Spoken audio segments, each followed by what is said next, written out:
ఆ స్థలం మాకు ఎలా తెలుస్తుంది, అక్కడికి రావడానికి మాకు మార్గం ఎలా తెలుస్తుంది అని ఉంటే యేసు ప్రభువారు అన్నారు 14వ అధ్యాయం యోహాను సువార్త 6వ వచనంలో యేసు చెప్పెను, నేనే మార్గమును సత్యమును జీవమునైనాను, నా ద్వారా తప్ప ఎవడును తండ్రి వద్దకు రాడని యేసు ప్రభువారు కరాఖండిగా చెప్పినటువంటి వారు ఉన్నారు.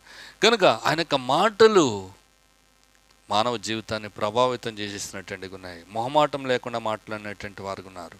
పాపిని పాపి అని చెప్పినటువంటి వారు ఉన్నారు. యేసు ప్రభువారు పాపిని ప్రేమించినారు కానీ పాపాన్ని ఆయన ద్వేషించినటువంటి వారు ఉన్నారు. మాట చేత అద్భుతాలు జరిగించినటువంటి వారు ఉన్నారు. యోహాను సువార్త 2వ అధ్యాయంలో గలిలయలోని కానా అనే ఊరిలో వివాహం జరుగుతున్నప్పుడు ద్రాక్షారసం అయిపోయినప్పుడు యేసు ప్రభువారు నీళ్లను ద్రాక్షారసంగా మార్చగలిగినటువంటి వాడు. ఎలా మార్చినారు? కేవలము మాట ద్వారా మార్చగలిగినటువంటి వారు.